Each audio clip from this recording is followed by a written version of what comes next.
Bonjour à tous. On va commencer par vous souhaiter une très bonne année. J'espère que vous allez trouver le bonheur professionnel cette année et qu'on pourra vous aider à faire ça. Est-ce que c'est cool? Alors on est très content de bien commencer l'année parce qu'on a passé les 1000 abonnés sur la chaîne. Ouais, je suis très contente. Enfin, on est très contents d'ailleurs. Et clairement c'est le contenu qui a fait la différence hein, parce que il a suffi d'un tweet pour demander à avoir les derniers abonnés et vous êtes abonnés. On a dû réclamer sur Twitter. C'est même pas besoin de faire de contenu. Alors merci à tous les nouveaux venus, hein, mais merci aussi à ceux qui sont là depuis le début et qui regardent nos vidéos depuis longtemps. Merci à ceux qui écoutent le podcast aussi, hein, parce que je sais qu'il y a des gens qui écoutent le podcast sur YouTube et sur les plateformes de streaming. Qui es-tu, Charlotte, pour ceux qui t'ont jamais vu sur YouTube? C'est vrai. Du coup, moi, c'est Charlotte. Même si tu ne savais pas, je fais partie de la team com avec Nico, Insaf et Damien, du coup. Je suis là depuis septembre, c'est ça. On va parler des contenus qu'on va faire cette année. On va faire un bilan aussi. Faire le bilan, ouais, de ce qui a marché, ce qui n'a pas marché. On va vous dire un peu tout. Merci aux gens qui ont posé des questions. On en a écrit la moitié, mais les gens qui ont posé des questions, c'était cool. Merci. Merci à tous. Le premier sujet, le débrief des vidéos qui ont bien marché en 2021. Du coup, la première vidéo, celle qui a le mieux marché, c'est quoi une ESN? C'est celle qui a fait le plus de watch time l'an dernier. Pourquoi elle a marché particulièrement bien? Parce que c'est un sujet qui vous intéresse, tout simplement. C'est vrai. Déjà. C'est une vidéo qui a trouvé aussi de l'audience après la publication. Moi, j'étais content des retours, de voir les commentaires sur la publication, de voir même des gens qui ont une carrière longue ou qui ont de l'expérience et qui ont trouvé le contenu intéressant. Et la deuxième vidéo, du coup, c'est le mythe du geek. Alors, le mythe du geek, c'est une vidéo qui a bien marché à la sortie. C'est vraiment un contenu héros, donc vous avez été très engagé dessus. Après, elle trouve pas forcément une audience dans la durée, parce qu'elle n'a pas, comme les ESN, elle n'est pas rankée sur des mots-clés ou des recherches dans YouTube et dans Google. Alors les deux vidéos, je les ai écrites sur la même journée, c'est quoi une ESN et le mythe du geek. Et je pense que le mythe du geek, c'est celle que j'ai écrite ensuite, et elle est un peu moins bien écrite. Le ton est plus engagé, mais c'est moins journalistique. On a moins pris le temps de travailler le contenu, de travailler les références. Après, ça reste une vidéo que vous aimez bien regarder après avoir regardé une autre vidéo sur la chaîne. Donc elle reste bien, quoi. Elle est top 2, quoi. Elle est top 2. Troisième vidéo, du coup, c'est un épisode de rencontre avec Hubert Salbonnière, Ludovic Bory et Cyril Lacache, qui a très bien marché. Elle a particulièrement bien marché. Et elle a bien plu aussi. Je pense qu'elle a, franchement, elle a fait 100 heures de watch time le jour de la sortie. Ouais. Je pense que vous êtes vraiment venus pour voir les invités. Du coup, c'est quand même une vidéo qu'on a tournée tous en se faisant des tests PCR le matin. Il n'y avait pas les vaccins encore à l'époque. On a tous fait des tests PCR la veille ou le matin. Et on a enchaîné sur l'enregistrement du rencontre avec Fanny Demey, Benjamin Cohen et Laetitia Langlois. Et entre-temps, on a mangé 2 kilos de frites.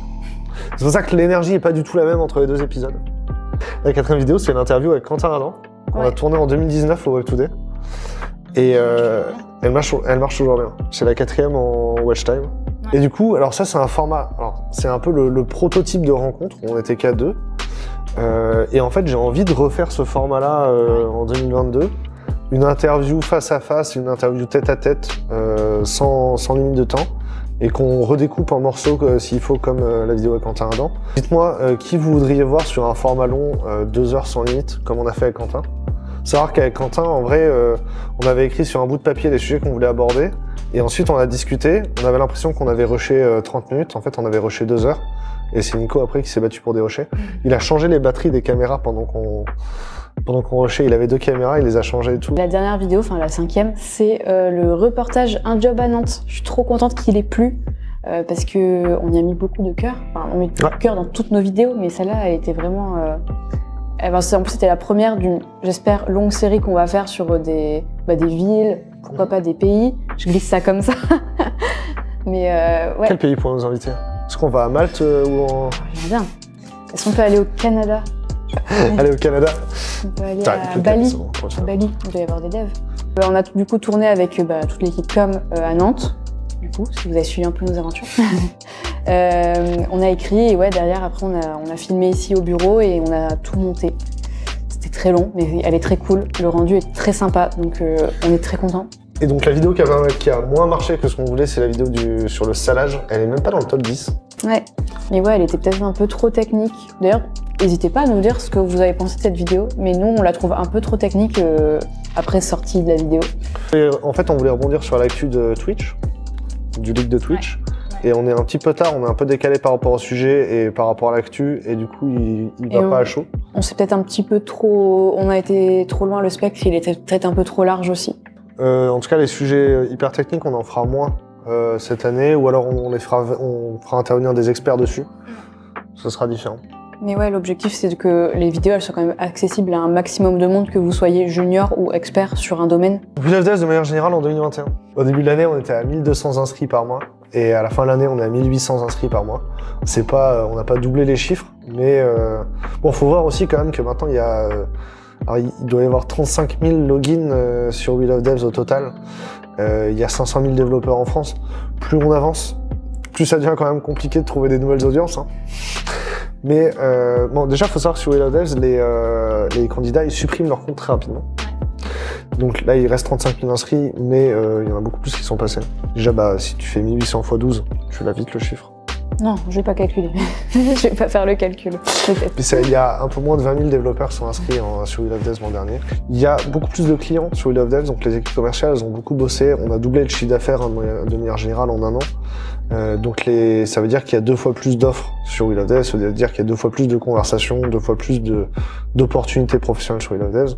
Et là, c'est vraiment l'axe de croissance aujourd'hui pour nous, c'est d'aller encore chercher plus de clients qui sont engagés sur We Love Devs et qui recrutent sur We Love Devs. Du coup, l'équipe s'est agrandie. Ouais.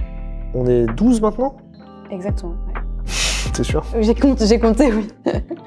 On est 12 maintenant. Alors, il y a toujours eu 3 alternants chez We Love Devs. Et il y en a 2 qui sont sortis l'an dernier. Donc, il y a Valentin qui était au dev avec nous et qui aujourd'hui fait de la formation et qui épouse l'univers du no-code à fond. Il y avait Marcy, du coup, qui était dans l'équipe com. Et Marcy qui avait vraiment un rôle de prospection de sujets, qui allait chercher, elle a fait énormément d'interviews sur le blog, ça a fait aborder des sujets, beaucoup de nouveaux sujets, et c'était cool. Marcy, elle est partie faire d'autres choses. Et Mathilde, du coup, qui était en alternance au commerce, elle est passée à plein temps en CDI dans l'équipe commerciale. Donc ça libère 3 places en alternance. Toi, Charlotte, on va recruter en même temps que les 3 alternants. Ouais, je suis arrivée du coup début d'année scolaire, du coup. Et on t'a recruté pour l'équipe communication avec INSAF. Alors INSAF, si vous l'avez pas vu, elle rédige sur le blog. INSAF, c'est une des raisons pour lesquelles on l'a recruté, c'est parce qu'elle a date en live. Et ça, c'est vraiment bien quand on a fait la semaine de live pour l'Open Gen, pour la grande école du numérique, clairement, INSAF, elle a assuré tous les jours de la semaine. Ouais. Et elle rédige super bien. C'est vraiment... Une bosse. Trop bien. Je sauce les collègues. Et moi, du coup, mon rôle, c'est plus de gérer tout le côté... Est-ce que je peux parler de côté média de We Love Devs, c'est-à-dire plus la chaîne YouTube? À la base, le sujet, c'était de gérer la chaîne YouTube. Et ça devient une strat vidéo de manière générale. C'est ça, ouais. Plus une strat média, en fait, au final. Strat média, ouais. Et strat social média aussi. Vous verrez aussi des changements là-dessus. On va tout vous dire. 3, l'équipe, Nicolas, INSAF et Charlotte, ils ont aussi géré des campagnes. Vous avez pu voir la campagne de Hivebright, la campagne de Unis, les tournages au DFS de Strasbourg et de Lille, et tout le montage qui va avec, tout ce contenu-là. Ouais. En 3 mois, il y a eu beaucoup de charbon. Oui, beaucoup de charbon. L'équipe commerciale, du coup, maintenant, il y a Maxime et Mathilde, et il y a Maxence qui les a rejoints. On a que des mâts, encore une fois, dans l'équipe. Moi, je m'en sors bien. En vrai, c'est cool. Mathilde, elle a beaucoup plus de temps que quand elle était en alternance et elle s'amuse bien. Et Maxence, du coup, il a la bonne attitude. Il est toujours enthousiaste, la patate, régulier, discipliné. Et du coup, Baptiste, qui a rejoint l'équipe tech avec un poste en alternance, il dit qu'il avait envie d'apprendre des choses et il a envie d'être avec des gens qui lui apprennent des choses et de pouvoir poser des questions. Bah ça, clairement, avec Clément... Il est tombé dans la bonne équipe. Et puis ouais, il est créatif aussi, il fait des dessins, de l'illustration et tout. Alors, un des recrutements clés, c'était au mois de décembre, c'est le recrutement de Camille. Ouais. Alors il y avait Martin qui faisait de la relation client, mais il faisait en premier la relation avec les utilisateurs de manière générale. Donc Martin, il appelle des développeurs, des candidats toute la semaine pour discuter avec eux et voir comment ils peuvent améliorer leur profil, comment ils peuvent améliorer leur approche des entreprises. Il a recruté quelqu'un à la relation client aussi, parce qu'on est sûr que là aujourd'hui, même avec les mêmes clients, on peut faire plus de conversations et faire en sorte que nos clients recrutent plus de développeurs. Et ça fait 1 mois qu'elle est là et on voit déjà les différences. Si vous ouvrez un ticket sur le support, vous avez beaucoup de chances pour que ce soit Camille qui vous réponde. Et, le nombre de conversations et le nombre d'annonces sur We Love Devs a très bien repris après la pause de Noël. Donc ça veut dire que le support et la réactivation, c'est cool. Ouais. Le sujet aussi en 2021, ça a été la levée de fonds. On a relevé des fonds. On avait le temps et on n'était pas pressé.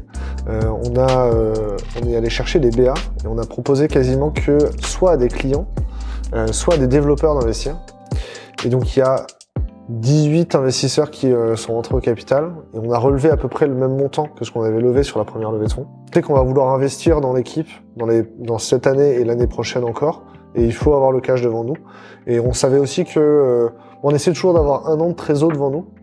Et vu que l'équipe elle a grandi cette année, il fallait qu'on augmente un peu les fonds propres pour pouvoir tenir ça. Et aujourd'hui, le flux de revenus il a augmenté aussi, donc on a largement plus que 12 mois de trésor devant nous. En tout cas, je suis vraiment content parce que les 3/4 des investisseurs, c'est vraiment des développeurs en fait qui sont en poste et qui ont déjà peut-être fait un Pinel ou quoi, et qui ont investi dans We Love Devs pour qu'ils ont envie de posséder un bout de ce qu'on fait parce que ça les a peut-être aidés dans le passé, peut-être simplement parce qu'ils veulent soutenir le média quoi. Puis il y a aussi des collègues, finalement, des collaborateurs qui sont rentrés. Donc Nicolas et Clément qui ont pris une participation aussi. Parce que si dans 5 ans ou dans même à peut-être plus court terme, ils quittent la société en tant que salariés, ils possèderont toujours un bout de ce qu'ils ont créé dans la société. On nous a posé comme question, est-ce que vous avez des nouveaux locaux? Parce que certains ont remarqué dans les lives qu'on avait un setup différent. Enfin en tout cas moi j'ai connu que celui-là, c'est vrai. J'ai connu que ce setup-là, j'ai pas connu les anciens bureaux. Ah c'est vrai? Et ouais. Et du coup, on va vous faire un office tour.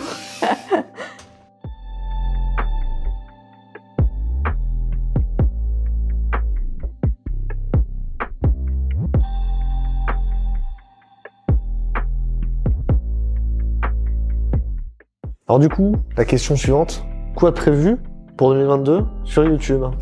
Il y a pas mal de choses qui vont arriver. Là, on va splitter la chaîne en 2. Il y a beaucoup de contenu et en fait, on va faire un côté média vraiment, comme on disait, We Love Dev, le classique, celui que vous connaissez, sur lequel vous êtes très sûrement déjà abonné.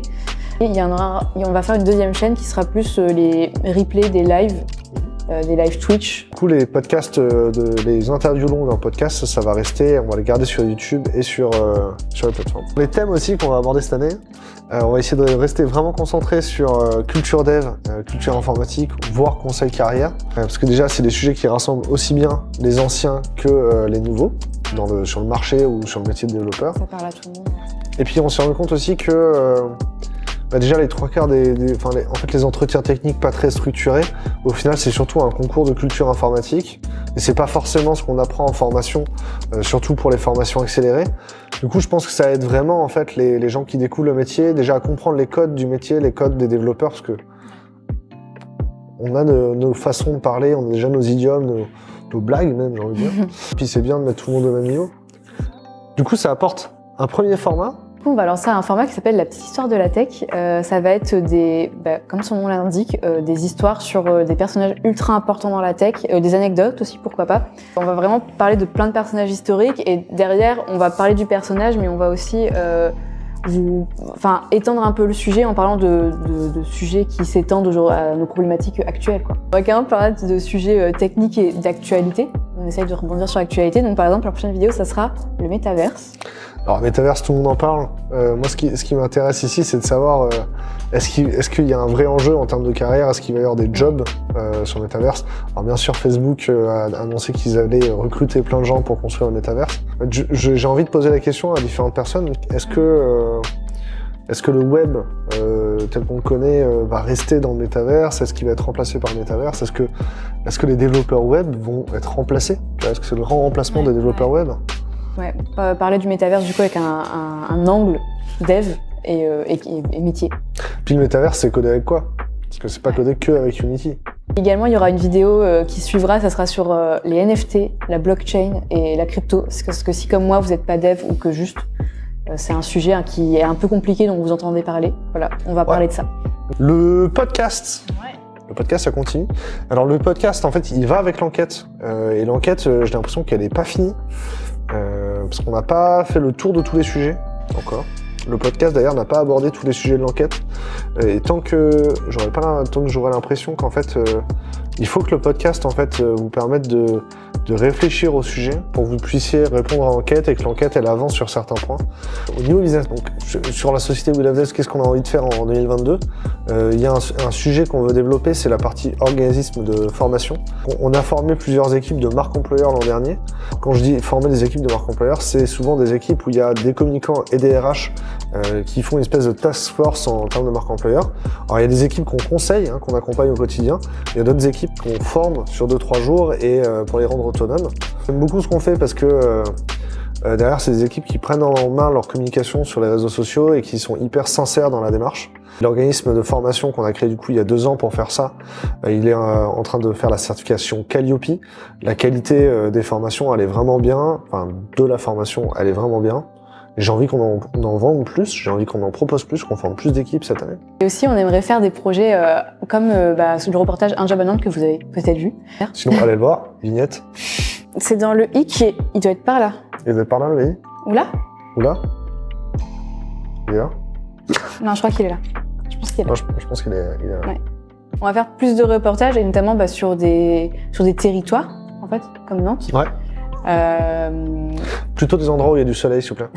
Bon, en tout cas, on veut faire le tour de la tech française. Déjà, on va commencer par la France. La tech française. Et ensuite, la tech française. T'as dit le Québec. Puis ensuite, on élargira nos horizons. Ce qu'on vous souhaite pour 2022, on veut continuer à s'amuser en 2022. Exactement. Où est-ce qu'on se voit dans 5 à 10 ans, Damien? Est-ce qu'on se voit dans 5 à 10 ans? Dans 5 ans, il y aura beaucoup plus de boîtes qui recrutent sur WeLaser. Exactement. On sera 25 au bureau. On sera 25 au bureau, d'accord. Il faudra changer de bureau du coup si on est 25 au bureau. Est-ce qu'on ira encore au bureau dans 5 ans? Est-ce que le remote sera généralisé? Est-ce qu'on aura un bureau dans le métaverse? Ça serait stylé. Dans le métaverse. En termes de médias, je pense qu'on sera beaucoup plus développé. On aura fait des vidéos dans le monde entier. Moi, je vous le dis. Et on aura donné la parole à beaucoup de développeurs. Ouais. Tous les développeurs de la Terre auront pris la parole. Sans déconner, il y a beaucoup de développeurs. Cette année, on a dit qu'on voulait recevoir plus de juniors qui viennent de réussir. L'an dernier, on nous a un peu reproché d'avoir démoralisé les juniors de temps en temps. On a déjà des partenariats avec des créateurs de contenu. On fait du contenu avec les créateurs de contenu. Moi, je suis content si on peut avoir plus de collaboration avec des créateurs de contenu, soutenir les gens qui créent les développeurs qui créent du contenu. Même si c'est pas pour créer une grosse audience que vous créez du contenu, si c'est juste pour votre développement perso ou développer votre carrière, enfin, de manière générale, les gens qui partagent du contenu et qui créent du contenu en tant que développeur, nous, on trouve ça fascinant. Ouais, complètement. Si ce qu'on vous annonce, ce dont on vous parle, ça vous plaît, abonnez-vous. Nous en commentaire, hein. Si dans ce qu'on a proposé, ça vous plaît, il y a des choses qui vous plaisent plus ou moins. Franchement, la section commentaires, c'est 20 fois plus simple qu'un email.